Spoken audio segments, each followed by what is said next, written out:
The ending of the much-celebrated Florida project has a deeper meaning for the movie's overall message. It's a little obvious, don't you think? Indie filmmaker Sean Baker has carved himself a niche from crafting slice-of-life dramas that tell largely untold stories of people living on the fringes of modern American society. His characters in the Florida project fall into this pattern, focusing on an impoverished single mother named Haley and her 6-year-old daughter Mooney, who live in a cheap motel in Florida. Oh yeah, and before we go any further, spoilers ahead.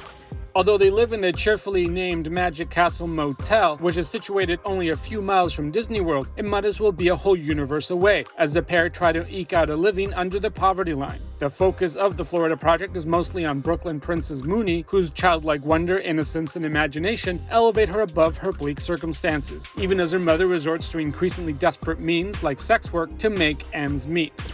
The Florida project's ending sees Haley attract the attention of the Florida Department of Children and Families, who arrive at the Magic Castle Motel with a couple of cops in tow to take Mooney into foster care. Mooney manages to escape the DCF workers and make it to Jaycee's motel, where the pair run off together to Disney World, arriving at Cinderella's castle, a very different castle than the one that Mooney grew up in.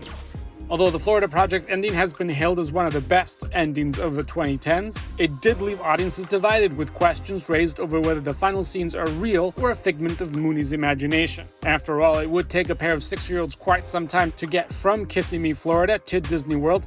According to director Sean Baker, the Florida project's ending is deliberately left open to such interpretation. As Baker clarified in an interview with the Los Angeles Times, quote, "Now we're telling the audience that this might not be real, but perhaps it's the audience moment to see Mooney's sense of imagination and wonderment to make the best of what might not be a happy ending."